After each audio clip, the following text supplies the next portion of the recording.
Welcome, friends, to the How-To Heretic. I'm Uncle Mark. And I'm Uncle Dan. and I am Uncle Doug. And this is your user's guide to life on the outside. Yes, leaving religion is the first step into a larger, better world. But it can also be a scary world. Things work differently now. Never fear. That's why we're here. We're your audio uncles. And with help from good friends and experts in all sorts of fields, We're going to share the stories and seek the knowledge to build a great life. After all, you only get the one that we know of, so you better make the most of it.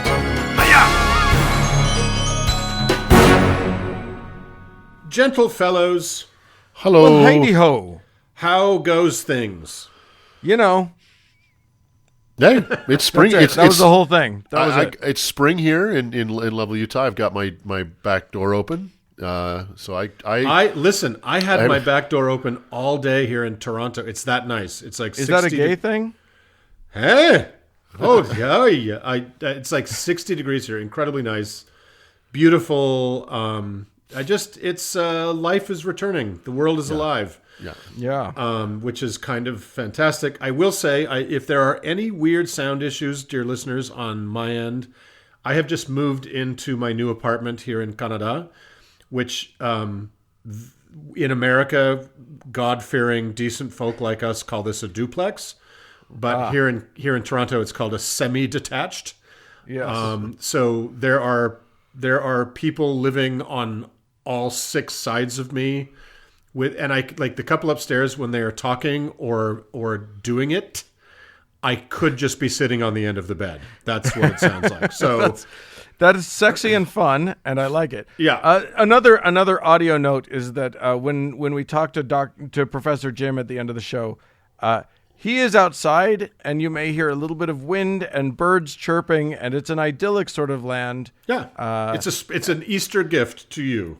Yes, indeed. We asked him to kill as many of the birds as he could get his hands on. He killed quite a few. It was impressive. It was an impressive cull, but you can't get them all. It was a good showing for Professor Jim.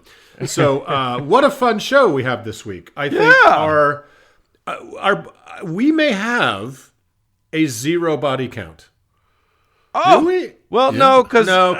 Okay, that's You're wrong. There is some death that is not mentioned directly at the end of the show. So look, this is a first for us. So just yeah. Take it where you can get it. And I am going to talk about mostly silverware. Yes, Yeah, indeed. exactly. Yeah, this week. And then I'm gonna kind of echo Mark's theme and talk about the most pointless three-pointed shape in history. Yeah, tricorn hat. It's half a Star of David, which means it's probably a Jewish conspiracy. but maybe half a Jewish conspiracy. We'll find a way to make it anything a Jewish conspiracy. Yeah. And then we're finally going to talk to somebody with some intelligence. Professor Jim's coming back to talk to us a little bit about conspiracy theories themselves and how to combat them and why they're there, and also to remind us all to get vaccinated. And he's a fine fellow indeed. So Yeah, and a handsome devil at that. he's a long, tall drink of philosophy. That Jim. Yes, indeedy. And we have one announcement to make this week, other than all the others, YouTube, the merch, thing. But we have decided, after almost 4 years, that one call to our voicemail line a year is probably not worth keeping it up. So we are going to discontinue that at the end of the show. So now you know that. There. So all the people who aren't calling, continue not calling. Ironically, we decided to do that at the end of the last week's podcast, and we got a voicemail. Yeah. So that's a pleasingly ironic way to end to bid farewell to the not useful means of contacting us. So contact us through the standard useful means, and that will be fine. So let us go forth together and make a show. Cha cha cha.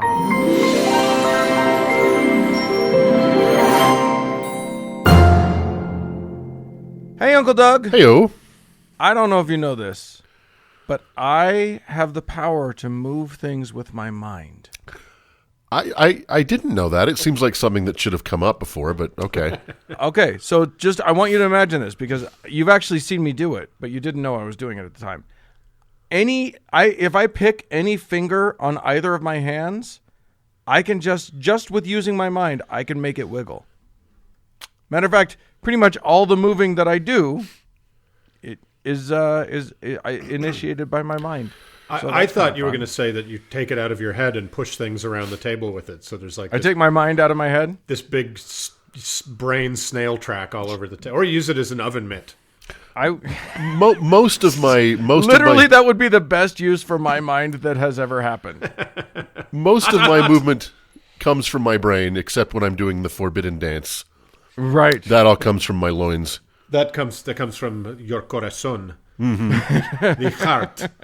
Yeah, and that's why the dance is forbidden, Doug, and we've talked about this. But Yeah, you definitely can't do that dance within 500 meters of a school. I know that. not again. Not since the That's last just time. because of Big Charleston.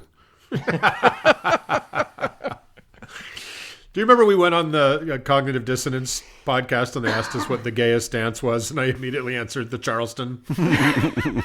It is so gay. I've had a choreographer, a professional choreographer, tell me that to my own face. So We're going to There get you go. so many letters. So, guys, from angry Charlestoners. So, guys, a few weeks back, I did a little segment on the great Nostradamus and the 100% of literally nothing he ever predicted. Remember that? That one. Yes. And he knew you were going to do it, too. He so saw that coming.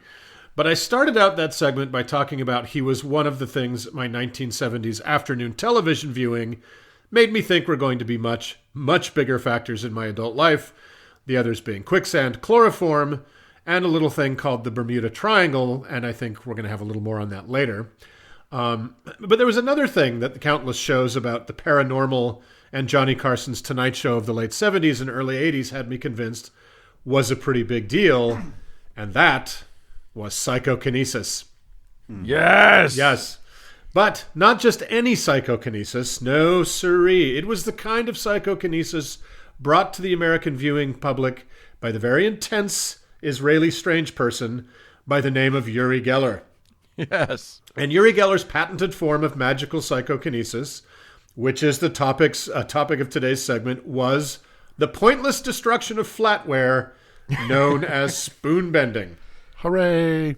Amazing. Quick aside to anyone out there who might be the child of a Gen Xer or generally just worried about one of us in some way. Let's talk about 70s television for a second, okay? I'm generally worried about us in every way. Totally. So not only was 70s TV positively awash in trash like the saintly Leonard Nimoy's In Search of series that puked Noah's Ark trutherism and ancient alien rubbish into the world, and shysters like Uri Geller given airtime to bend spoons with his big brain, but literal horrors like H.R. Pufnstuf, Lidsville, Land of the Lost, Electra Woman and Dinah Girl, and Bigfoot and Wild Boy, and even Sigmund and the Sea Monster, television made specifically for children, were beamed into the Gen X brain by perhaps history's greatest monsters, Sid and Marty Krofft, every day.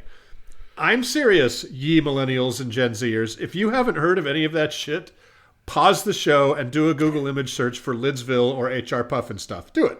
I'll wait.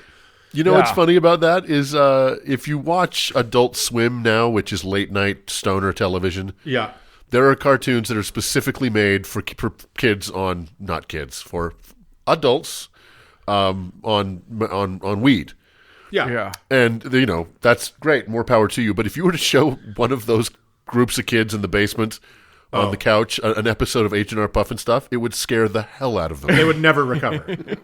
They would never function in society again. So these were the waking nightmares of Generation X. It's a wonder any of us can even tie our shoes with that level of televised childhood trauma affecting tens of millions of us. It is fucked up. There's actually I found a video. Have you ever seen those videos where they show kids things for the first time? Like, Oh, yeah. it's really funny and the kids are cute. And so they were showing kids of 8 to 12 H.R. Pufnstuf and Lidsville and Land of the Lost. And they're just like, what is happening? Yeah. What is this stuff? So anyway, now that I've overshared about another dimension of my childhood trauma, let's get back to the spoons. I don't really want this to become a segment too much about Uri Geller, partly because he is madly litigious and sues everybody for everything, but mostly because he's actually an interesting subject who deserves his own very own segment someday. But it's pretty hard to talk about spoon bending without his smiling face popping up like a bad penny again and again. So the only reason I want to talk about spoon bending is because the term spoonbender, which we've used a time or two here on the show, seems to have fallen out of common usage as a term for a huckster or a fraud, specifically of the religious or spiritual kind. And I don't think we should let that happen, listening audience. It's just too delicious a descriptive to let fall from the parlance. So, okay, so for those not familiar, let's get the terms laid out. What is psychokinesis? Well, as I mentioned above, it is something we, who grew up in the 70s, all thought was going to be a huge job market in our adult lives. Psychokinesis, oftentimes interchangeable or replaced with telekinesis, is the paranormal, quote, ability of someone to influence a physical object without physical contact with that object, which is going to be hilarious in a minute. It comes from a combination of the Greek words for soul and movement. So it's a classic portmanteau. I can only think of Mr. Burns when I see that word for some reason. Portmanteau. There's a whole universe of paranormal parlor tricks that fall under the psycho or telekinesis umbrella. So things like levitation, seeing concealed symbols or objects, like the experiment made famous by Bill Murray, being very cruel in Ghostbusters. Levitation, even the teleportation of objects through space, and of course the bending of metal with the mind. When our friend Uri Geller began appearing on American television in the 70s, society was emerging from the mad, anything goes, sort of spiritual, sexual, and let's be honest, chemical explorations of the 1960s, and trying to make some sense out of that national drug-fueled tantric rumspringa. This was fertile soil for all sorts of spiritualist and supernaturalist claims to take hold of a credulous and slightly hungover America. Remember, this is the moment so many of the cults we talk about sprung to life and gained loads of willing members. And as reflected in the television programming of the time, some pretty outlandish ideas were mainstreamed. So Uri Geller could appear on TV and claim that he had enough cerebral kilowattage to bend metal. And I think it's important that by the, what Geller kind of really came to prominence in the mid-70s, that's about when the flower children had found their way into kind of the professional, the production level of television. Right. And all those seekers that had been tripping their dick off all through the 60s suddenly were suits at networks. So it kind of makes sense that a lot of those people were like, hey, let's get this guy on. Well, and Geller himself had been, I don't know if you're going to get to this, but he had been studied by guys at Harvard or MIT or something. Yeah. I'll get to it a little bit at Stanford. Okay. And they fell for it. Everybody was falling for it back. I think people just wanted magic to be real. Yeah, I think there's something very specific about that time in America. Like the 70s were this very weird time, post 60s, right? Yeah, we'll talk about it in my segment too. For some reason, there was just all things mystic, all things were automatically true. Ancient were just true. Yeah. Everybody just wanted magic to be, and that eventually probably that same attitude took a dark turn, and that's what led to the Satanic Panic. Exactly. Yeah, totally. And I mean, when we were kids, it was I knew not many things, but I knew for sure that airplanes would refuse to fly over the pyramids. That was a known thing. Well, the ley lines, they can't cross ley lines. Exactly. So the 70s gave us so many art forms that we seem to have lost the taste for these days, guys. Things like macrame, making yarn and dowel god's eyes. Remember those? Using torches to malform glass Pepsi bottles and fill them with layers of colored sand. Key parties, beautiful. Smoking while jogging, and naturally spoon bending. So it's possible a younger generation who has not tasted of these other tobacco-tinged delights may not have experienced the art of pointlessly ruining silverware with one's brainwaves. So the bender always allows the bender allows the audience to examine the spoon. That's kind of classic, right? If it's at a house party, for instance, they may physically pass it around. If it's at a stage magic show or on a TV show, they will hold it up to the audience, tap it on a glass or a tabletop to establish its metallic bona fides, say a word or two about the process, then either by themselves or with a volunteer holding the ends, begin to massage the narrowest point between the handle and bowl of the spoon. And as they do, wouldn't you know it, that point begins to bend or deflect visibly, oftentimes until the spoon snaps in two pieces. My God, it's a wonder of the mind. Hats off to you, mighty mentalist. And while people like Geller were telling you this was all a function of his mind, it was rather a function of yours. Well, of the viewers anyway. Any magician worth their salt would know the classic elements of this trick and see them from a mile away. First, a lot can be determined by what happens with the examination of the spoon. If people are allowed to handle it, that makes for a better trick, but doesn't necessarily change how it's accomplished.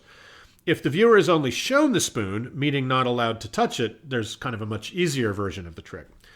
So what happens between the examination and the actual bending is where the magic is. And that is what magicians call the misdirect.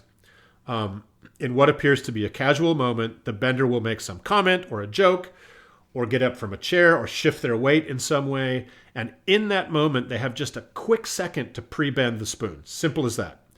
And they can do it with one hand. Then they present it in such a way as to hide the bend.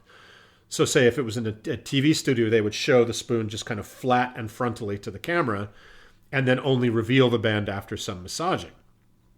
And spoons can also be pre-scored, meaning sliced really deeply on the backside, or that you can do that thing where you bend and bend and bend metal back and forth until it's almost broken from a phenomenon called metal fatigue. Now, I thought metal fatigue was what happened to me after 2 years of living with a roommate that would get drunk and think he was in Metallica and then sloppily jam along to the CD of Master of Puppets with his untuned electric guitar until 2:30 in the morning. No, that was fatiguing metal, but not actual metal fatigue. And Doug, you know who that was. I do, unfortunately. So they can precondition the spoon to be one or two thick motions from snapping, little motions from snapping in half. One version of the trick has the bender pinching the narrow end of the spoon, the narrow bit of the spoon between thumb and forefinger while working the bowl with the other hand. And then once they're aware that the fatigued or pre-scored spoon has snapped, they pull away their other hand and then slowly release the pressure on the snapped spoon, making it appear to magically melt like a Salvador Dali clock to the gasps of the amazed audience. As magic tricks go, it's damn near one of the simplest ones there is. And what's really ironic is that none of what I described, whether you believe it's just a magic trick or real brain bending, none of that is psychokinesis. Psychokinesis, or PK, is the claim to affect a physical object while making no physical contact with the object. Right. They're physically touching the spoon. Hilarious, but I digress. So here's what's kind of nutty, and this is what Dan was alluding to earlier is that with Stanford, is several universities and institutions tested people claiming to have psychokinetic powers during the spoon-bending heyday of the 70s and 80s. But because, that was a bad time to be a spoon, wasn't it, fellas? But because the people conducting these tests were scientists, they were looking at the issue from a purely clinical perspective. They weren't thinking like magicians. Right. So, remarkably, they were fooled in several cases by the people allegedly possessing PK, including Uri Geller. Another two of the crafty young men who fooled another group of scientists by claiming and then demonstrating psychokinetic powers, then revealed themselves to be in the employ of a merry trickster we've discussed before here on the show, the late, very great, amazing James Randi. I won't go into this part of the story here, but Randi and Geller danced their spite dance together for decades. Yeah. Like, they were enemies for decades. So Dan talked about one of Randi's most amazing takedowns, that of Christian fraud Peter Popov in episode 57. And it turns out Geller was another target of Randi's fraud-exposing ire, including a sort of act of sabotage concocted in collusion between the Amazing Randy and Johnny Carson on the night of August 1st, 1973. Oh, yeah. Leading to one of television's most awkward moments of all time. Brutally, and it's long. It's like 24 minutes. A handsome, young, and soft-spoken Geller sits down on the set of The Tonight Show, looking rather surprised by a table of props laid out before him. I didn't know this, but it turns out Carson was an amateur magician himself and was dubious about Geller's pretty outlandish claims. So he contacted Randy and then had a set of objects that Geller commonly used in his appearances procured for the show, but they were prepared exactly to Randy's specifications.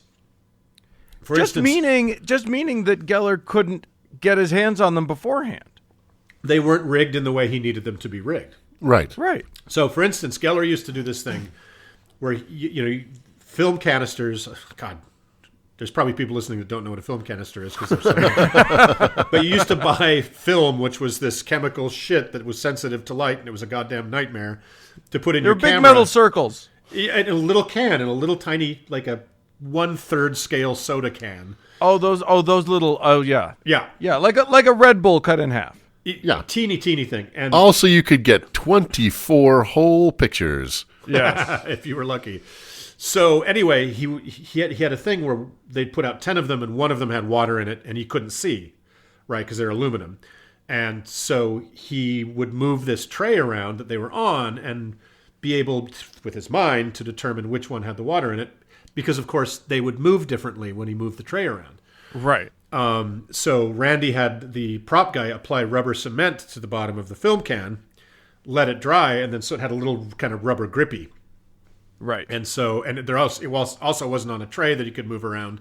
So Geller was just kind of stumped, and the night was just terribly embarrassing. And he tried to bend a spoon with Ricardo Montalban and got a tiny little bend out of it, but nothing impressive. So, and so as I said, you can see this takedown on YouTube. It's super easy to find, and you can also see the whole thing explained in the excellent documentary about The Amazing Randy, An Honest Liar, directed by none other than local boy Tyler Measom, who co-produced and directed Murder Among the Mormons. Yep. A show Doug reviewed a couple of episodes back, dealing with the Mark Hoffman bombings.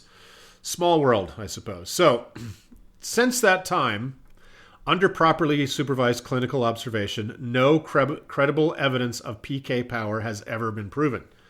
No spoons got bent just sitting on a table while a guy stared intently at it while rubbing his temples. Now, if they had, they would have been eligible to collect $1 million of cold, hard U.S. cash money from the Amazing Randy's Foundation. Until his recent death, this cash prize to reward real proof of a supernatural or paranormal claim of the ability to defy physics collected dust for decades, as no one, not even Uri Geller, was able or willing to have their claims tested under very strict observed conditions. I must sadly report that all those spoons died in vain, dear uncles. So it seems spoon bending has been returned to the sad silverware drawer of history's dustbin.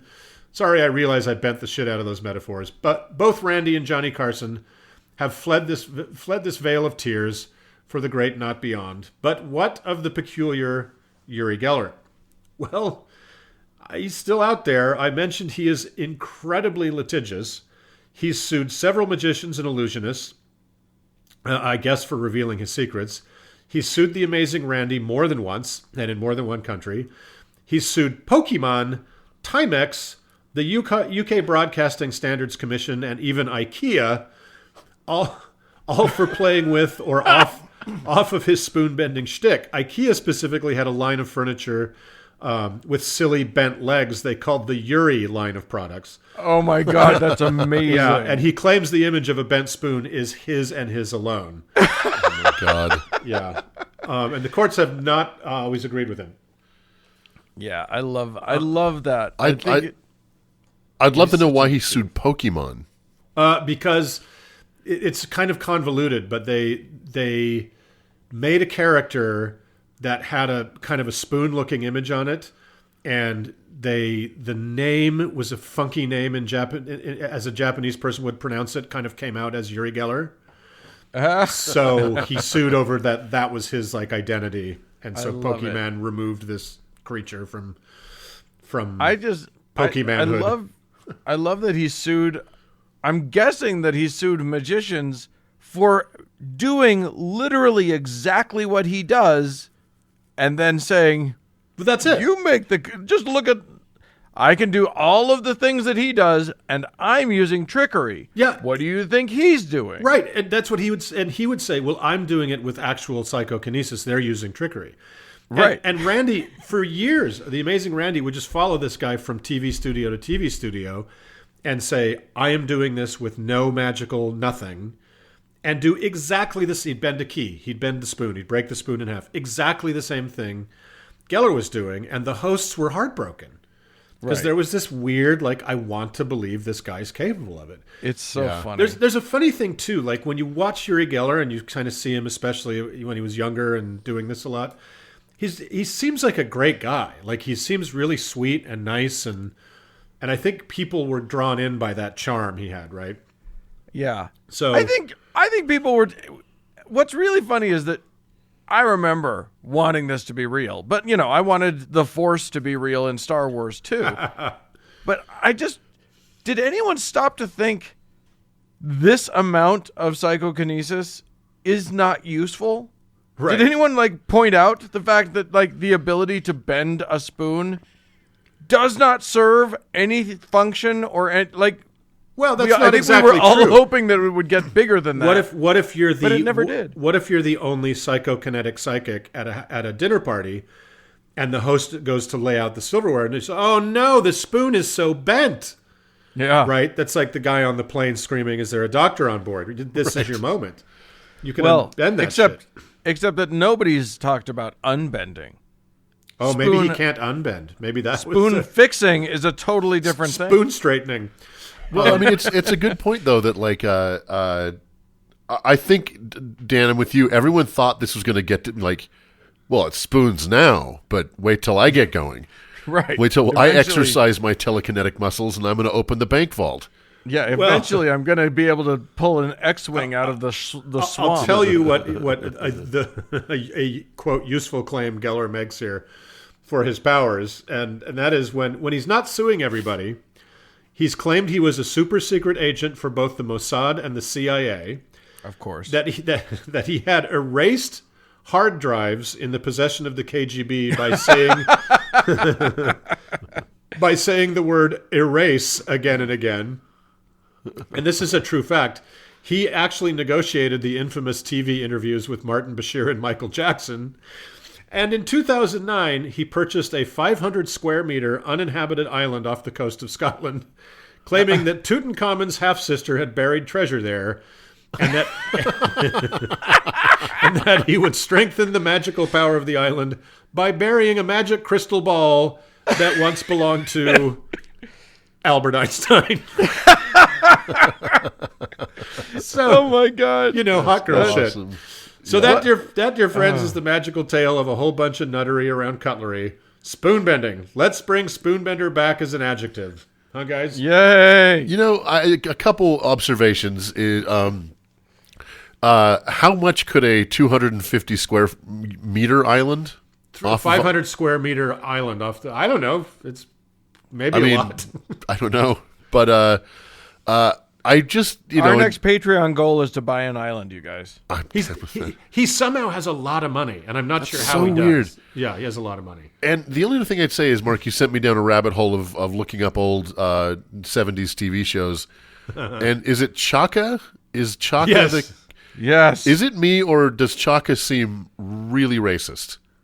Oh, Chaka seems really racist. I don't know why. He's supposed to be depicting like a caveman or a Neanderthal, but it's like there's something that just doesn't seem right about this. A cave boy, but he's also kind of in blackface, like brownface at the same time. It's a little bit weirdly unsettling. I don't know why, but there's nothing right about that. I think the key here is the lesson we've learned is don't revisit the 70s for any reason whatsoever. Yeah. And next segment, let's go back to the 70s. All right, well, let's move on.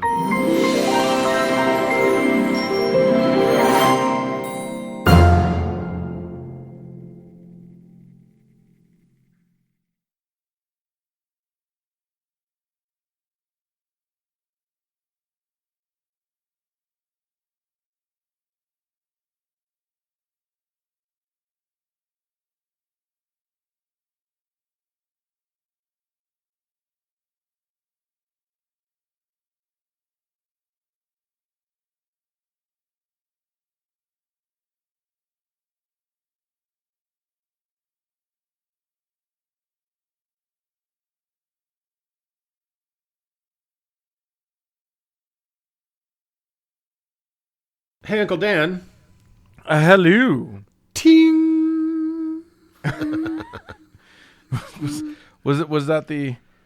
Are you trying out for the Boston Philharmonic? I am, and much like beloved television character brought to life by Martin Short, Ed Grimley, I play the triangle. God, this is retro Wednesday for It us. is so retro Wednesday. Like, yeah, it's amazing. We should be recording this on reel-to-reel tape. You could buy any listener not born before 1990. Sorry. Yeah, exactly. The show ain't for you. So, I play the triangle not so much because I enjoy that one particular pitch it gives at just the right moment during the symphony, but also because I'm an enthusiast for that shape. Sure. I do care for triangles. I guess I was trying to trilinear. Is that a word? It is now. It's a pleasing one. Yeah, it's a pleasing. Doug, what kind of shape are you enthusiastic about?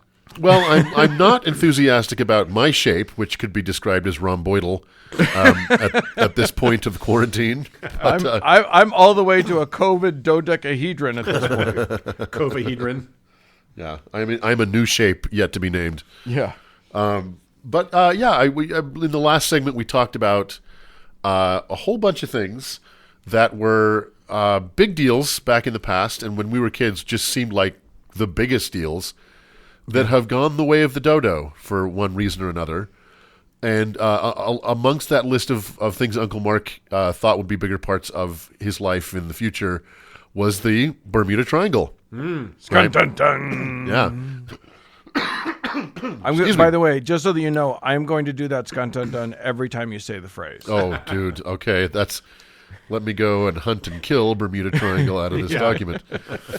When I was a kid... or you can just call it the BT, which is how we talk about it around the How to Heretic studio. Because we're hip like that. Yeah. When I was young, the BT was not a legend or a myth. It was stone cold fact. Yep. It was we all knew that. Yeah, it was undeniable. There was a region of the ocean that basically gobbled up anybody foolish enough to enter its troubled waters, and for all airspace. Exactly. For all the reasons that Uncle Mark discussed in the last segment, this was a crazy, credulous time.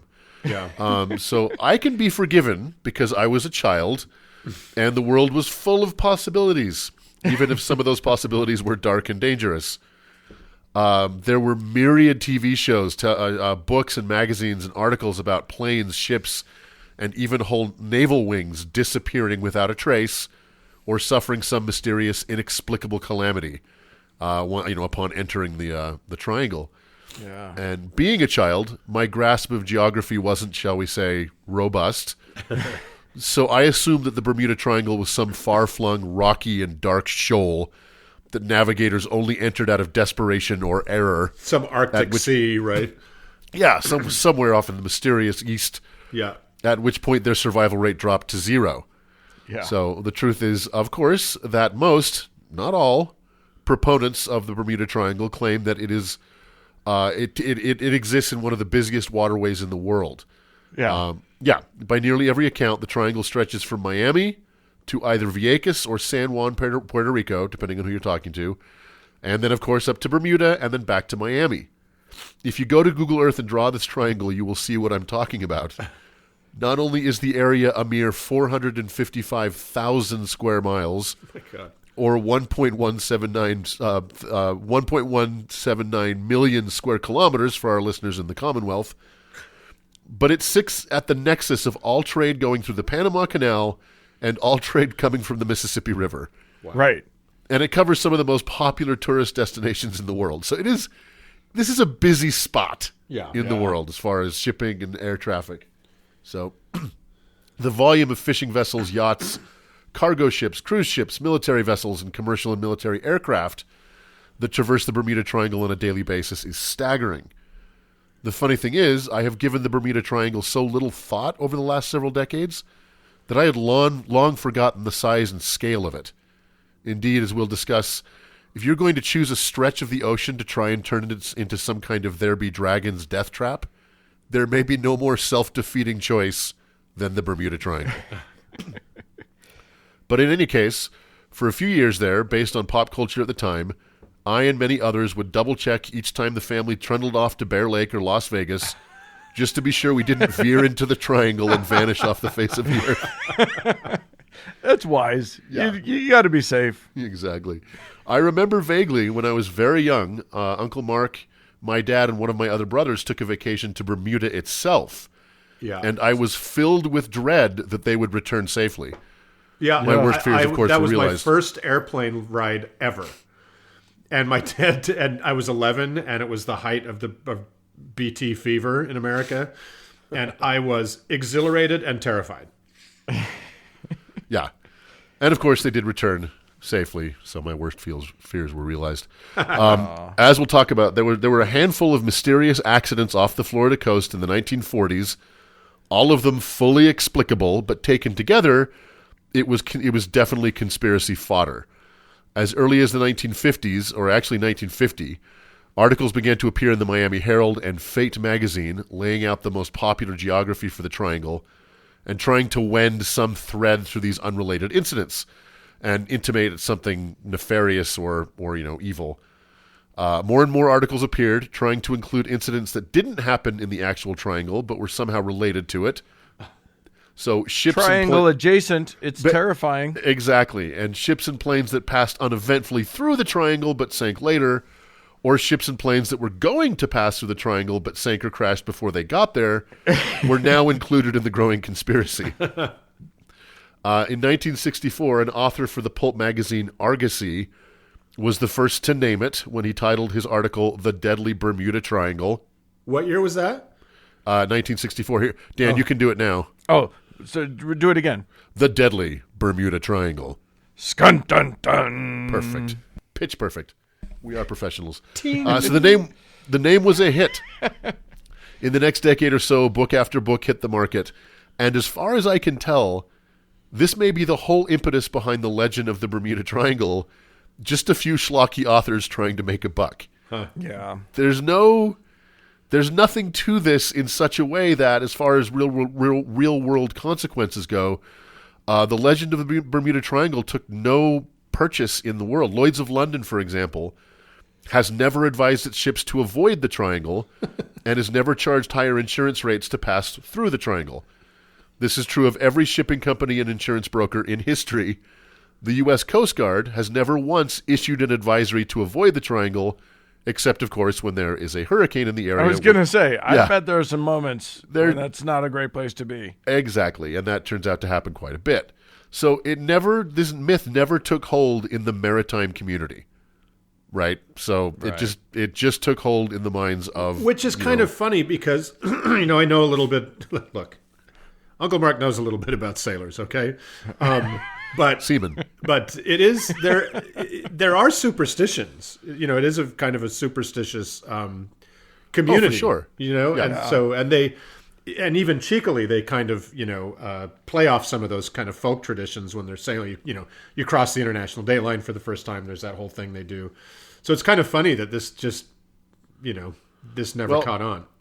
Part of it might be the fact that were this some little tiny shoal or reef that could easily be avoided, then maybe it would have found its way into folklore, maritime folklore. If you go to Google Earth, you can't get around this thing, right? It's like when the Suez Canal was just blocked by that ship. Like, you have to go around Africa. To go around this triangle is about the same journey, right? It's just not something you can do. It's also, not for nothing, it's a gorgeous place to sail and or fly over. Oh, my God. You want to do it. It's beautiful. I've done it a few times, and all three of us have been through the Bermuda Triangle and are here to talk about it. So, yeah. However, and especially if you read the credulous writings of triangle proponents, the incidents that make up the basis of the legend are somewhat eerie. So let's get on to a few of the more famous ones. Yes. One of the first incidents attributed to the triangle was when in 1918, a naval cargo ship called the Cyclops went missing, along with all of its 309 souls aboard. It was the largest naval loss of life in peacetime up until that time. Jesus. So, leaving aside the fact that where the ship is thought to have sunk is not technically in the triangle, but it's close. Don't get technical with me. For a ship of that size to sink and leave no wreckage or no survivors is unusual.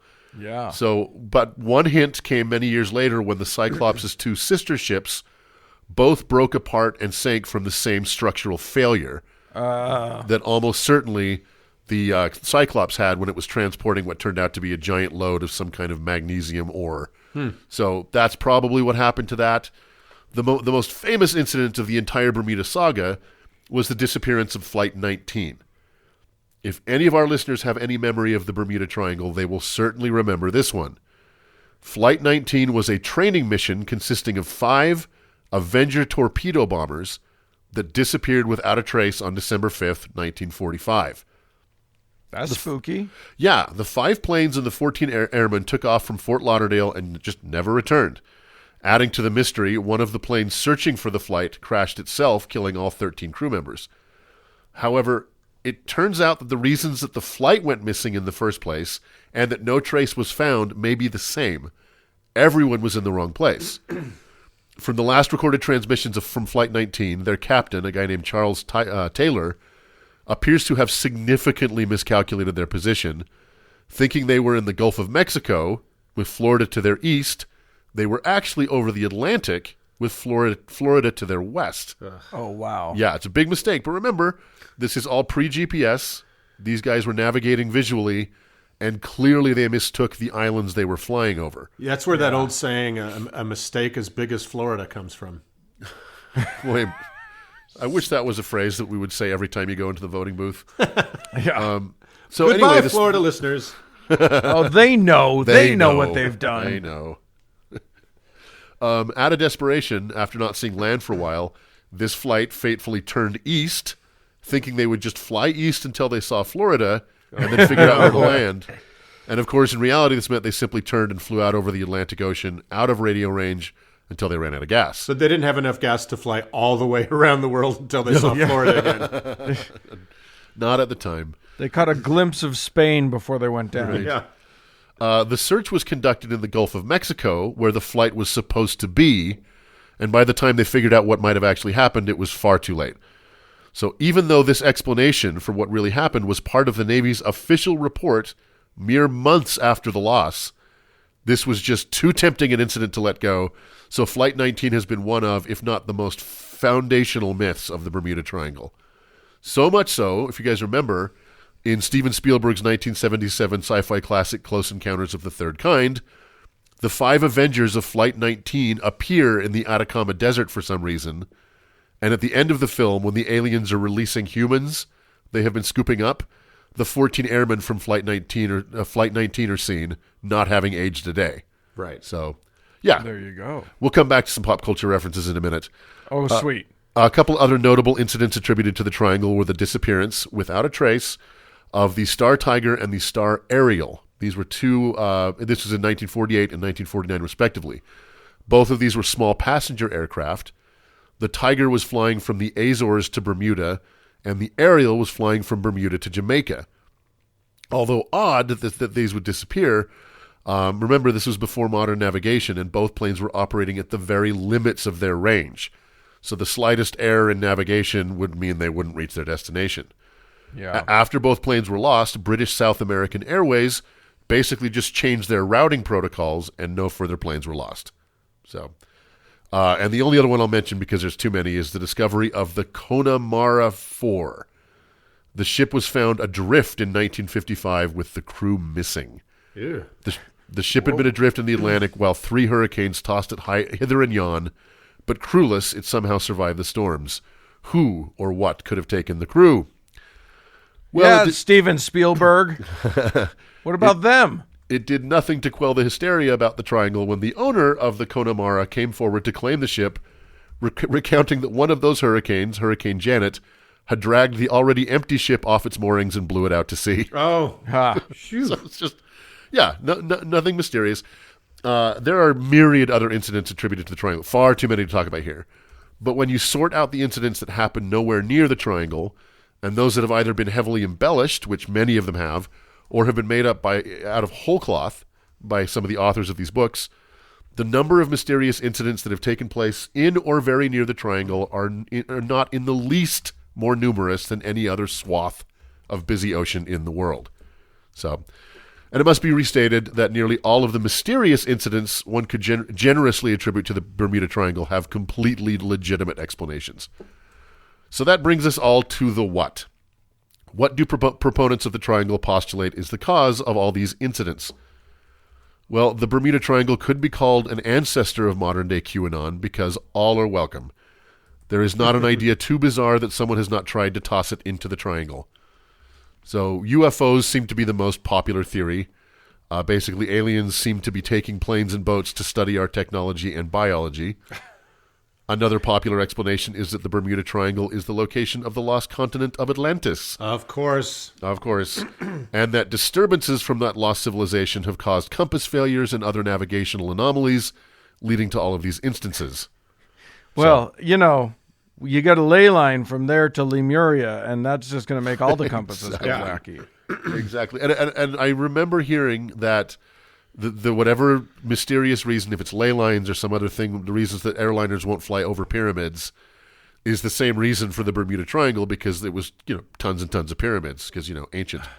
So, right. Yeah. Well, I mean, when I did ley lines, I talked about an image from above into the ocean in the Caribbean there. Yeah, I remember that. That looked vaguely like a pyramid underwater that everybody then decided was an ancient bananas civilization or something like that. Yep. So whatever the explanation, in the late 70s and early 80s, the Bermuda Triangle was everywhere in pop culture. The aforementioned Close Encounters makes several references to the triangle and the planes, boats, and people that have disappeared in it. The 1980 action flick The Final Countdown, starring Kirk Douglas and Martin Sheen, depicts an American aircraft carrier transported by a mysterious storm back to December 7th, 1941, near Hawaii, giving them the possibility of stopping Pearl Harbor. Although set in the Pacific, the plot makes more than one reference to the Bermuda Triangle, and that these time-bending storms may be the cause of the previous disappearances. There was Wow. I know, exactly right. Everybody's willing to be off by many thousands of miles in this thing. When you give yourself the margin of error that is basically 90% of the Earth. Yeah. Yeah. Which is why I always thought that Amelia Earhart had gone down in the Bermuda Triangle, and then while you were talking, I looked her up, and she went down in the Pacific. So In the Pacific, yeah. Well, they think. Well, I didn't want to go down this road, but there are some authors of books about the Bermuda Triangle that stretch one of the lines all the way to Ireland and the other all the way to Africa. So basically, the Pacific Ocean, The Atlantic. Atlantic. The Atlantic Ocean, exactly. Right. So See, here we go again. Exactly. It's fungible. There was, of course, a 1975 film called Satan's Triangle, which opens with the following unattributed quote, "One of the most terrifying films ever made. Satan's Triangle haunted me for decades." That was written at the time of its release. It's just the movie. Okay. Well, that's proof that there's some kind of time anomaly. Exactly. Yeah. And, of course, who can forget Rene Cordona Jr.'s 1978 genre-defining classic, The Bermuda Triangle, starring John Huston. This film depicts solar rays, UFOs, compass failures, massive storms, impenetrable fogs, flocks of angry birds, earthquakes, super sharks, and why not, haunted dolls, as all part of the danger of the triangle. The film's tagline is, "Respect its secrets, don't provoke its wrath." It's wrath. Don't I love that it's a wrathful triangle. don't make fun of Happy Fun Ball. Exactly. Another reference that's going to date us so hard. Fleetwood Mac and Barry Manilow both recorded songs titled The Bermuda Triangle, both terrible. There was a Milton Bradley board game and an Atari video game, both titled Bermuda Triangle. And both Wonder Woman and Scooby-Doo had episodes taking on the triangle. So yeah, it was kind of fucking everywhere. And then somewhere in the late 80s, it just kind of went away. It disappeared mysteriously, like so many other things. It did. You know it's true. It was just ubiquitous, and then I'll wager some of our younger listeners have never heard of it. I asked. Well, there you go. It disappeared into the Trinidad and Tobago octagon. Is what happened. I asked a friend of mine who's probably about 30 now if he'd heard of it. And he's like, yeah, like planes crash there or something, like planes crash everywhere in the world. I'm like, yeah, exactly right. Yeah, that's basically. So yeah, it occupied a disproportionate amount of my thought, and I think our nation's psyche in the late 70s, and now it's just gone. Not only did I like know of it, but my sense of it as a kid was that this was just a known thing for like hundreds of years. Yeah. Like Columbus probably lost a ship there, and that was the first ship that was lost there. Well, and we didn't understand that people would go on TV and just lie to you. right. Right? Like that TV was It like... was a simpler time. TV was like, you had to have some authority to be on television, right? There was a board of review that the government looked at. Well, there used to be. But now, we just couldn't understand it. It's like I've told you guys when I was a kid and found out that you could just buy trophies, I was so heartbroken because I thought there was like a government agency Right. that examined the merit. Right, and then they were issued like a gun to a soldier, right? Yeah. But we just didn't understand. Like you'd see a guy talking on Leonard Nimoy on In Search Of, and he'd be talking about the Bermuda Triangle, and you're like, well, Spock's not going to lie to me, Yep. right? Yeah, and it's the upside is I think it's basically harmless. I don't know that people have died because of the Bermuda Triangle. The theory of the Bermuda Triangle. It certainly actually hasn't killed anyone. So, I mean, people have crashed or sunk in it, just not because of it. But yeah, exactly. You draw if you take the Earth and draw any shape, any 400,000 square mile shape on any part of the globe, Some shit's gone down in it. some shit's gone down in there. Yeah, exactly. So is it? Are there still believers? Are there still like devotees? I tried to kind of see how and why it went away like it did, and I really couldn't find. It just seemed to have fallen out of fashion, and there is not a lot of modern, current, a body of work about it right now. It seems it had its moment, and it is gone. Yeah, so there you go. The Bermuda Triangle. Just like a plane flying flying around in Bermuda, it's gone now. That's right. So as long as what we always say here at the show, respect its secrets and don't incur its wrath. That's right. So, all right. Well, thanks, Doug. Yep. Tune in for Shape Talk again next week.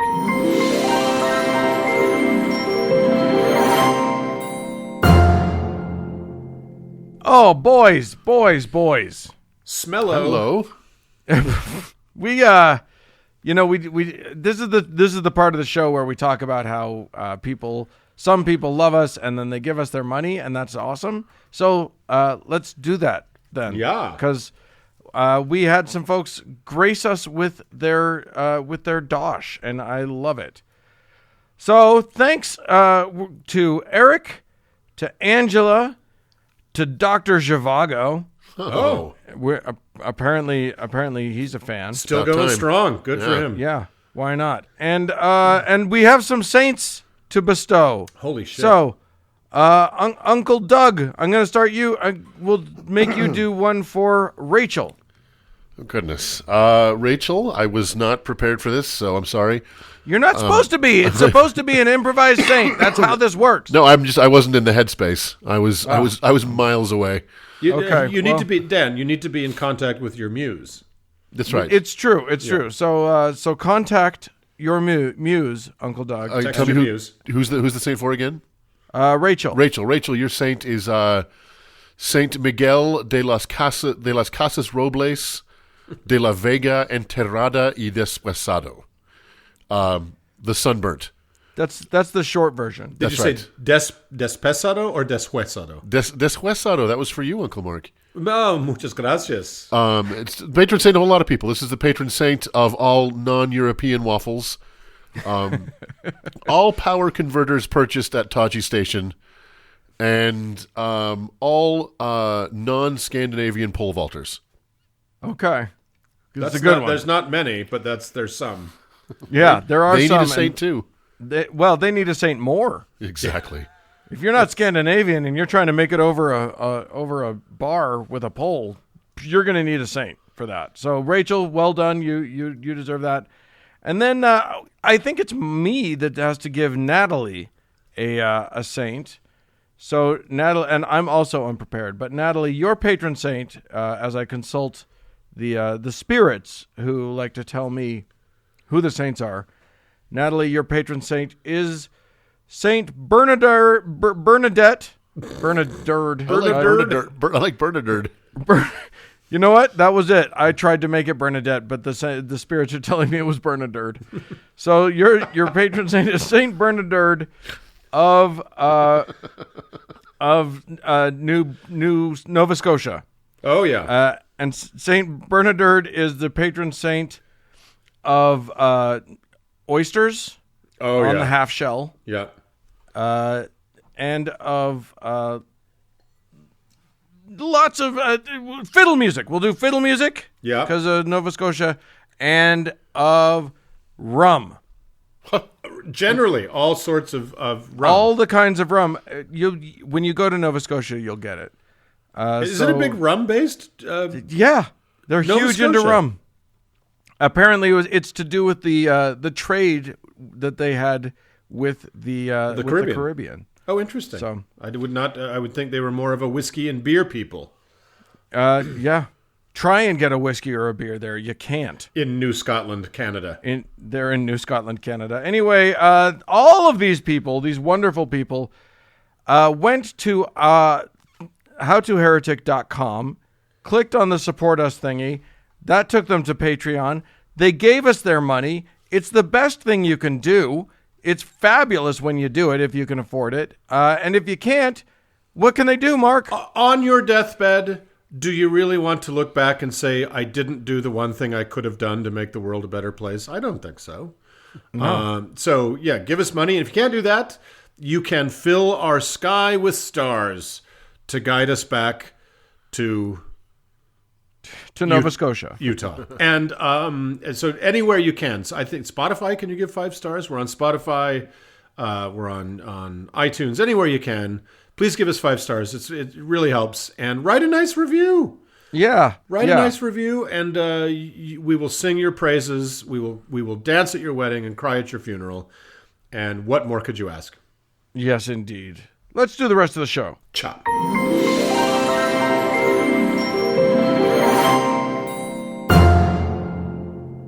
Uncle Mark, What?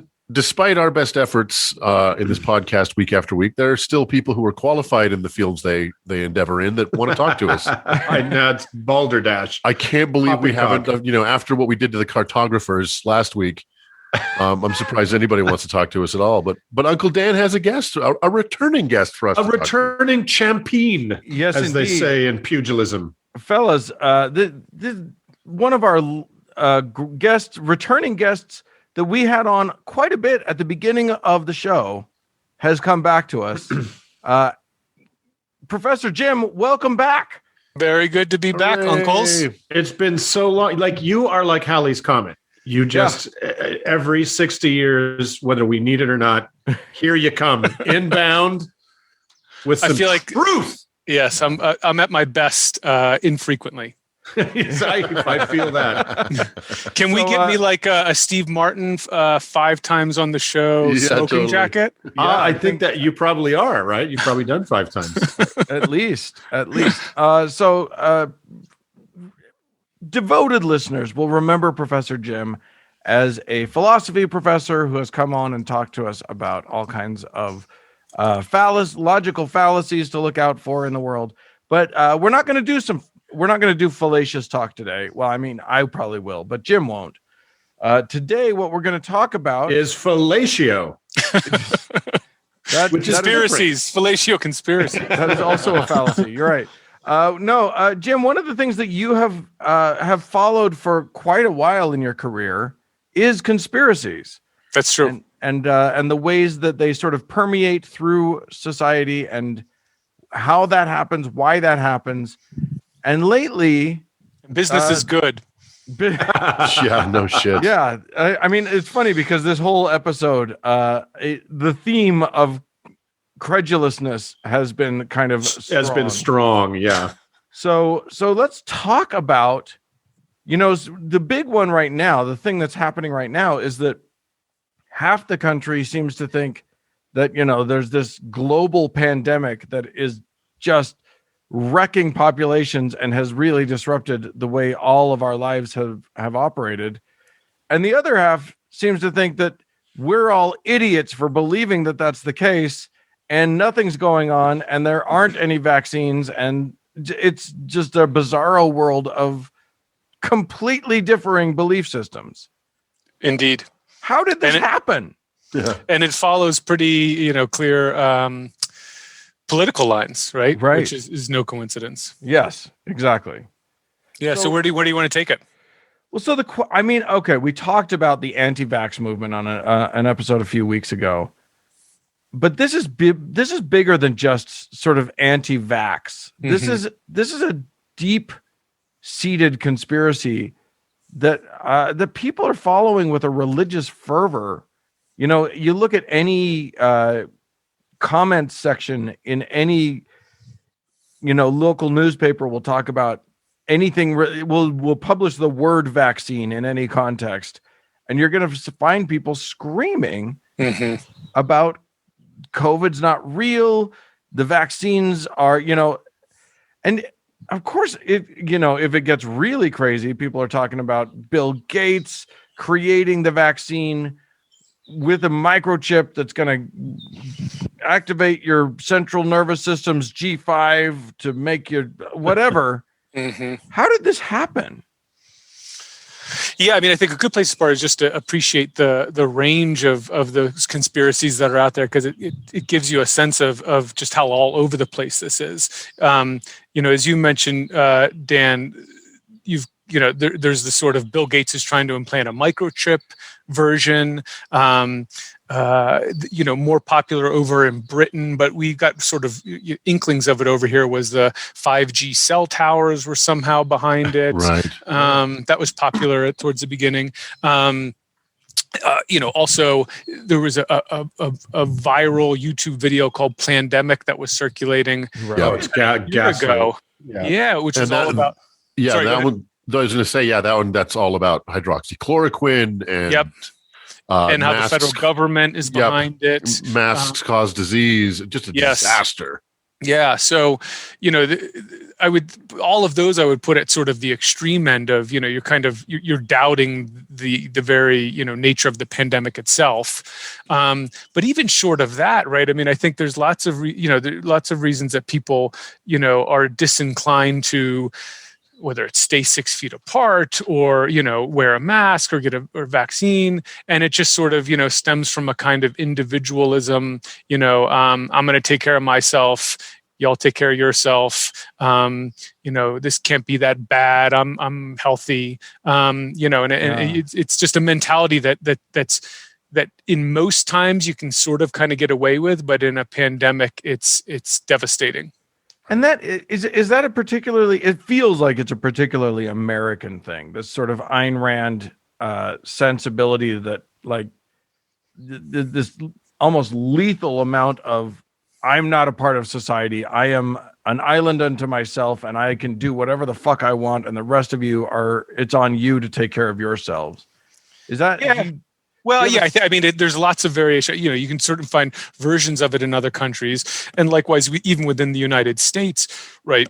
The sort of popularity of that mentality, kind of varies. I think, right. Living in the kind of Intermountain West, it's sort of particularly built into the fabric of a kind of libertarian ethos, and so it runs high, in this region.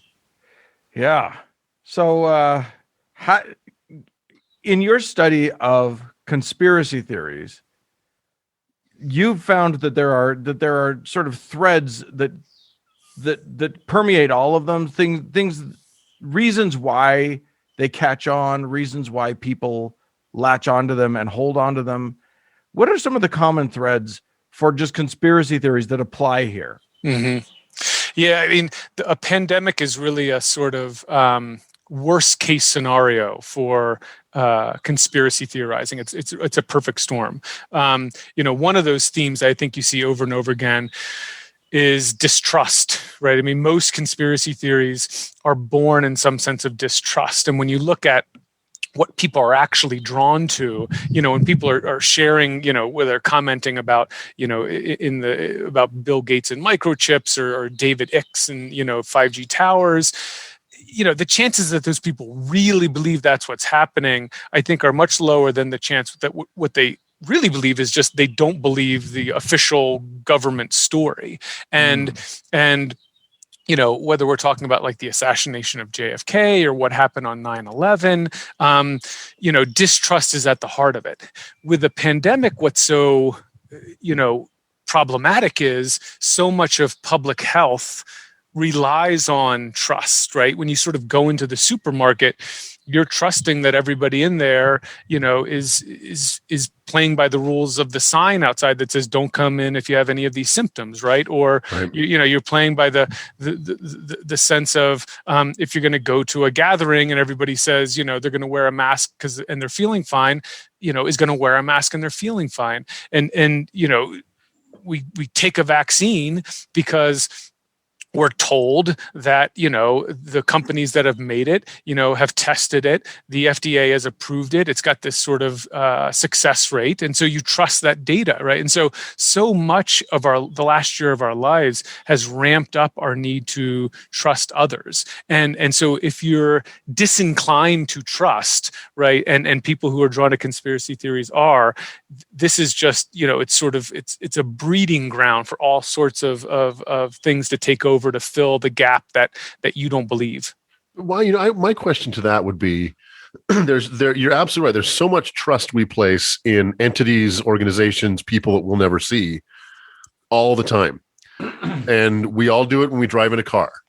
The engine's not going to explode. The traffic lights are going to work correctly. When we buy food, when we get on a plane. Yeah, we get on a plane. With this plane has been rigorously tested. The pilot knows what he or she is doing. Yep. When you buy food, that your meat has been processed properly, it's not going to kill you. Yes. Why does that trust that we all express, no matter what your conspiracy is, truly stop extending to things like public health or? What is there any rhyme or reason to where these, conspiracy theorists decide to not extend the bubble of their trust and where they do? Well, I think with a lot of the stuff that we're seeing now, a lot of it's just inconvenience, right? I mean, you sort of trust the plane because you got to get somewhere. You trust the stoplights working because you need to make it to work. Right. I think it is very clear that this pandemic has been, in addition to requiring great amount of trust, it's been extremely disorienting, even for the people who are very well off, right? If you sort of have a reliable income, you didn't lose your job, nobody in your family died, it's still been turned our lives upside down, and I think a lot of people are retaliating against that in any way they can. And so, the thought that sort of Anthony Fauci is going to tell me I need to wear a mask, or that somebody's going to tell me that I need to keep 6 feet apart from somebody else. I think it's kind of people are trying to dig their heels in wherever they feel like they can. It's so interesting because people are, I think you've hit it. Like, this is taking an emotional toll on all of us. And I get the idea, the sense that you want something or someone to lash out at, and viruses are notoriously bad to yell at. Right. You cannot scream. You can't make a virus. You can't talk to their manager, right? Yeah, exactly. I've tried. Yeah. So I mean, it is interesting, the thinking of this as a lashing out against the situation, or as a way of sort of managing a bad way, regaining control, a way of managing feelings and that lack of control. Yeah. Mm-hmm. Interesting. Mm-hmm. And I do think, one thing to keep in mind here is if you are encountering people that are sort of expressing these inclinations, whether it's on social media or, coworkers or loved ones. I think it's worth being attuned to where they're coming from, right? If you've got sort of like, crazy Aunt Nancy, right, who sort of is convinced that the JFK assassination was done by, LBJ, and 9/11 was an inside job, and now this one comes along and it's Bill Gates and microchips, you're probably not going to make much headway with her. But I think there is, a wide swath of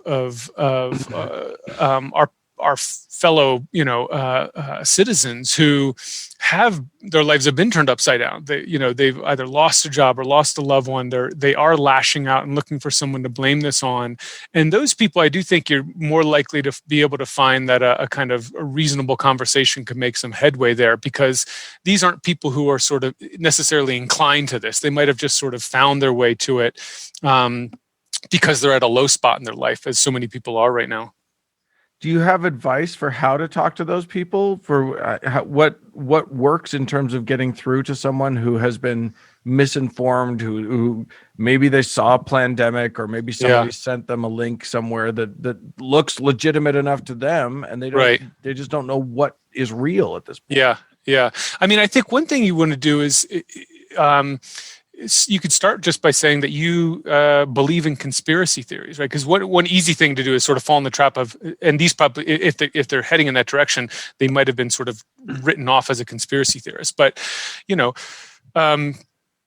9/11 was a conspiracy theory. It was, if even the official version was, right, it was a sort of conspiracy theory successfully borne out by Osama bin Laden, right? The Iran-Contra affair and Reagan was a conspiracy theory. Watergate was a conspiracy theory. All these sort of famous episodes from history start out being called conspiracy theories, and then some investigative journalism typically reveals them to be what they are, right? And oftentimes people win Nobel Prizes or Pulitzer Prizes for doing that sort of reporting. And so if you can sort of say like, yeah, I mean, I get that, I don't always trust the government either. You take that off the table, and then you can just sort of talk about like, okay, who are some reliable sources of information? Do you trust ER docs? Do you trust data from a nonprofit, right? And then you can try to figure out what it is that they do trust, and see what sort of resources are available for having a conversation. Because if you can pull it back from the fringe and just talk about what the kind of facts of public health are, why we trust the people we trust now, public health experts, as opposed to, vets when our cats are sick, or mechanics when our cars aren't working. You can see that, this situation isn't all that unusual. It's just that it's so much more serious because it's life and death. Right. Well, do you feel like... Oh, sorry, go ahead. It's always been interesting to me that we center all of these discussions just around our own country. Because, okay, let's say that you don't trust the current administration or the last administration. There's countries all over the world that are also dealing with this pandemic, and they've all come to a certain conclusion. Mm-hmm. So you can point to that and just say, fine, if you don't trust this government, let's look at what other governments. Yeah, look at New Zealand, look at Vietnam, and then look at Brazil. Mm-hmm. There's two countries that are enormous success stories, yes, and then there's one that is a bigger total train mess. Wreck than we are. Yeah, that's right. And the things that these successful countries are implementing, and the activities that the unsuccessful countries are implementing, they're the same wherever you go, right? I mean, you sort of either got people that are playing by the public health rules, or you've got people that aren't. You've got a top-down leadership that's taking this seriously, or a top-down leadership that's not. And here's something that I this is probably what your work all pivots around, Jim, but it's so fascinating to me that I know that there's probably a lot of gray area, but it seems to me that the people that are least trusting of government /science /vaccines, et cetera, tend to be more religious, mm-hmm. right? So they are willing to accept kind of incredibly absurd claims about life and existence from from a pastor or a bishop or something like that, yet are comfortable completely rejecting evidence-based, information, which is kind of insane to me. That those are the people demanding to know. Well, I don't know what's in the vaccine. I don't know. Like you can read what's in the vaccine. If you're not a chemist or an immunologist, it's not going to make any sense to you. But it's so bizarre that they are willing to accept all of these truth claims with no evidence whatsoever. And all the evidence in the world can't convince them that they should wear a mask. Yeah. No, I think that's such a great point, Mark. I mean, one thing I'll say is that Thank you. You're very welcome. Don't do that. Don't. Sorry, Doug. Not a good Don't idea. I told you guys I was his favorite. I don't remember what we were talking about. So that's one reason, that lots of public health efforts have tried to bring in, religious, leaders. Right. And sports stars, right? Because you are trying to turn to the people that you sort of to co-opt the people that people trust in this effort. Right. But I think, to your more specific point, Mark, about the relationship between sort of conspiratorial thinking and religious thinking, they do share, right? In both cases, they give a very neat world order, right? There's a sort of, there's good and there's evil. There are, what happens that is bad happens because powerful people or powerful entities did that to be bad. The way to combat it is to individually sort of take a stand. There's no ambiguity or gray area. It's just about, sort of knowing which side you're on. So I think conspiracy theories feed that. It's perfect in that way, Doug. I think that's fascinating because when you think about it from that perspective, all religion is basically conspiracy theory. It's an explanation of the world without evidence.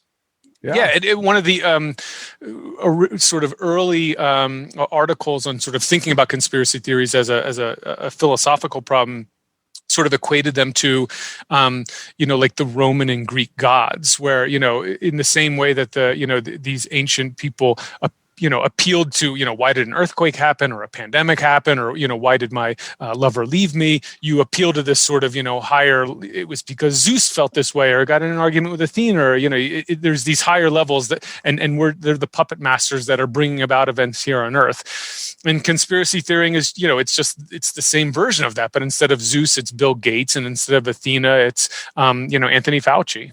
Interesting. Right. So, anti-vax has been around for a while. Sure. The kind of modern iteration of it's been around for a decade or so, or more. But did you, in kind of watching what's happening now, QAnon is obviously a new phenomenon. But it, like all conspiracy theories, these things just kind of morph into each other. Totally. Like it's really hard to find the lines between. They're very plastic, right? Yeah. You could never really find the moment where anti-vax ends and QAnon begins. But do you feel like because of that, the prevalence of QAnon and then the administration of Donald Trump, who definitely winked and nodded towards all these conspiracies, that this is a kind of a new, more dangerous variant of anti-vax, or is this just kind of the classic anti-vax conspiracy we're dealing with here? Yeah, I mean, I think there's both reasons, Doug, to be sort of profoundly concerned, and also reasons in this particular case to think that there's a light at the end of the tunnel. So the reasons for concern are, you're right, with a pandemic, again, if you think of conspiracy theories as beginning with distrust, then when you're looking at what draws people to conspiracy theories, it's who do they distrust? And so typically conservative-minded people who distrust the federal government, their conspiracy theories are all about, in some way or another, how the federal government is lying to you or misleading you in some way. More liberal-minded folks tend to distrust capitalism, corporations, private industry. And so their more inclined to distrust, think of things like, anti-GMOs. That's much more common on the left than it is on the right. Anti-vax, typically it has been, it's common on the left in a way that, many conspiracy theories aren't. And usually that's tied to distrust of, Monsanto with GMOs, or tied to Pfizer or the makers of the vaccines. And so, right, what makes a pandemic so, again, a kind of perfect storm is because, we've got to rely on the public health experts to tell us what to do. That's basically the federal government. And so if you don't trust the federal government, you've got a problem. And at the end of the day, you need to get the vaccine, and that requires relying on big pharma, and some people aren't comfortable doing that. And so I think, QAnon and the anti-vaxxers, it has sort of morphed over the last year because it's just become this kind of catch-all for anything that you distrust, right? I mean, sort of, if QAnon is just, if you distrust the kind of official version out there, whoever it's coming from or whatever it is, QAnon is a safe space to absorb that. I can now tell you the reason we might be optimistic, but I've been talking a while, so I'm also please. I mean, don't stop before the. Are we overdue for a little good news? The fact is that it may be off-brand for us to talk about something that's positive and like why we could be optimistic, but let's do it anyway, for God's sake. Yeah, Jim, the show's taken a real dark turn in the past year for some reason. Let's sprinkle a little good news in there. So here's one reason I think we should be optimistic. When you look at a lot of conspiracy theories, ones that we've talked about, like 9/11, JFK assassination, right? Moon landing. In many cases, conspiracy theories, they emerge around sort of one-off historical events, right? Usually something major, kind of a black swan event. That's something really bad happened, and then your ability to actually sort of probe that in any kind of scientific way is limited, right? I mean, like once 9/11 happened, it happened. And obviously you can go back and, weed through the rubble and piece through, national intelligence information about sort of how the events came about. But it's not like you can, re-simulate it or kind of, try it again. People that were, involved aren't around anymore. And so you are limited in your extent to actually kind of experiment on the thing in question. Right. Whereas with the pandemic that we're all, this sort of slow train wreck that we're all living through, a lot of these claims that the conspiracy theorists are making are testable in real time, so these vaccines are implanting a microchip in all of us. Well, millions of people now have, the vaccine. So millions of people now have a free microchip. I don't see the downside. Worst case scenario, you've got a free microchip out of it. In case I get lost, then they take me to the vet and they can get me back home. We scanned Mark and found him. But more likely what's going to happen, you can get a full body scan and it's just not going to turn up, right? All these sort of concerns about, the vaccine is going to, brainwash people or, have all these horrific side effects. More and more people are getting vaccinated. More and more people now are vaccinated themselves or know somebody who was vaccinated. And so a lot of the steam just sort of, runs out of it because it becomes clear that these claims didn't hold up to scrutiny, right? I mean, you pin it on 5G cell towers. Well, let's just look at where the 5G cell towers are and where the infections are. And then you quickly realize, it doesn't hold up to any scrutiny. And so, I don't think that conspiratorial thinking is going to go away, but I do think, in the not too distant future, we're not going to be talking about microchips and vaccines because it's just going to have proven itself to be a ridiculous idea. Well, it's really funny that you say that because the segment that is just before this is Uncle Doug did a great piece on the Bermuda Triangle and how, that was the thing. Sure. In the 70s, like everybody just is like, yeah, the Bermuda Triangle, that's a thing. And 10 years later, 15 years later, it just was completely gone from the zeitgeist. Like, it's not because of anyone's effort. It fell out of fashion and favor and just went away. Yeah, it didn't have the momentum. Right. And I think, what happened? Well, ships keep sailing through there and planes keep flying there, and they turn out just fine. And so it's like, all right, well, maybe there's not so much going on. But obviously, right, the people who were promoting that idea at the time, and the people who, the kind of David Icke of the world, he's a big British conspiracy theorist, or are promoting the Bill Gates microchip idea, it's not like they issue a retraction, right? They don't say, "Oh, sorry about that. We got that one wrong." They just change the subject. That's right. They just gravitate to the next thing that they want to focus on distrusting. Right. Well, I get. Is the thing just that humans are broken? Are we? Is that what's happening right now? Is that just we're bad? We're so bad at brain that we can't brain? Is that it? It's what it feels like to me.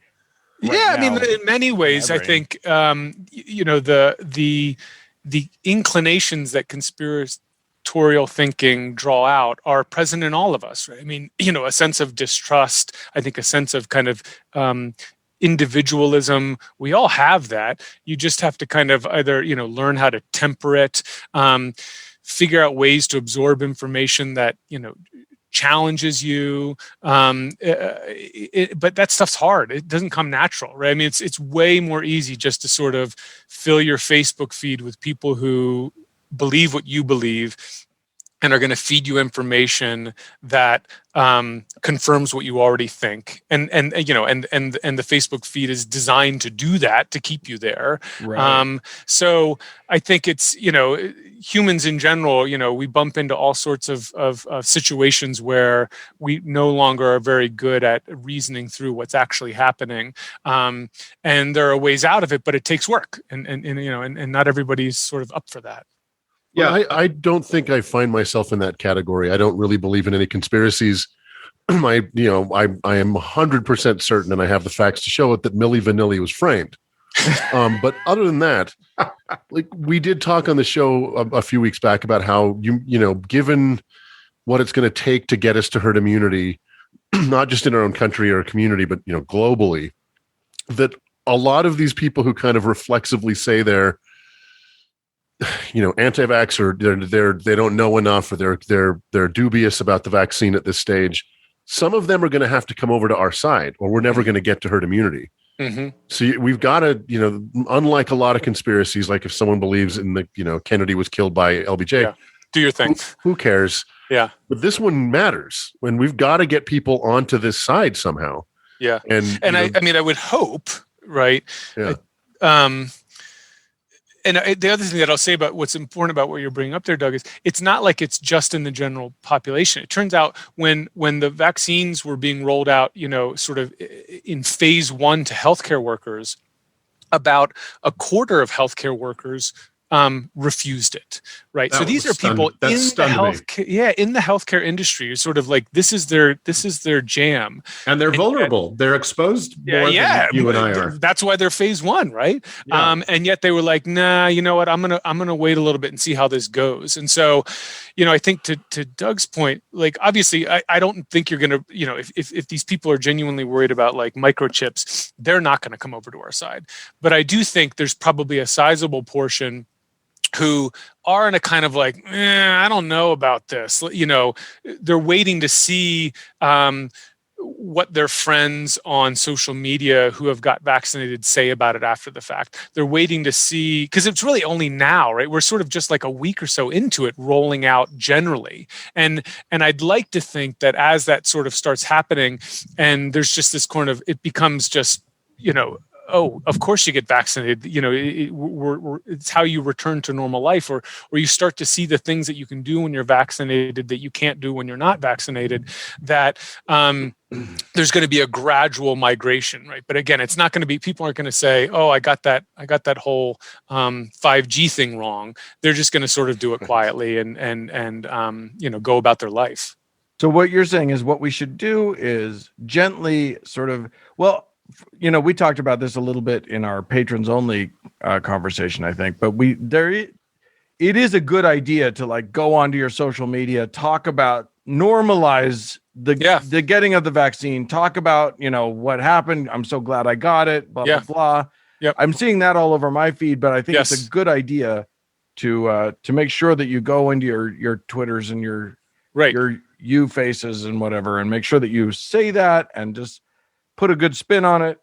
Because there could be people, right, for whom they're not encountering that information anywhere but on social media, right? And so it really, there's something about, right, again, public health, you're right, they're turning to church leaders and, LeBron James and, the people that people trust. Lots of people trust, you guys, and believe it or not, and lots of people trust your listeners, right? And so when somebody has that personal connection, right, and you can say, hey, I did this, right, people are going to say, oh, I know Dan, right? Doug said he did it. I wasn't thinking about that, but now maybe it seems totally reasonable. Right. Mark's fingers didn't fall off afterwards, right? So I think there's not all of them. That's right. And you can get by with the ones that you've got. Yeah, 6 is a good number. So I think there is real value in that, Dan. I've got even a better idea. Based on what you're saying, Jim, is I think what we do is we cook up an even more batshit conspiracy theory to give these people cover to move on from anti-vax and into that one. You know what I'm saying? That. They just walk away from it. So because there's bigger fish to fry. Yeah. So I just think that we say that Stanley Kubrick faked JFK. Okay. Entirely as a human being. And then they can just move on to that. He was a CGI. He did it from his control center in the Bermuda Triangle. That's right. I think it's obvious. It's a no-brainer. Yeah. It should provide the cover we need. And we can get Milli Vanilli to score the entire documentary. Guys, we've licked this. I think we got it. Jim, thank you so much for coming on and chatting with us about this. We all still have plenty of questions, but we've taken up plenty of your time. So we really appreciate you coming out. This is fun. It was my pleasure, and I'll see you guys again in 3 to 4 years. Yes. Perfect. Right on schedule. On your next orbit. All right. Thanks, Jim. Take it easy, fellas.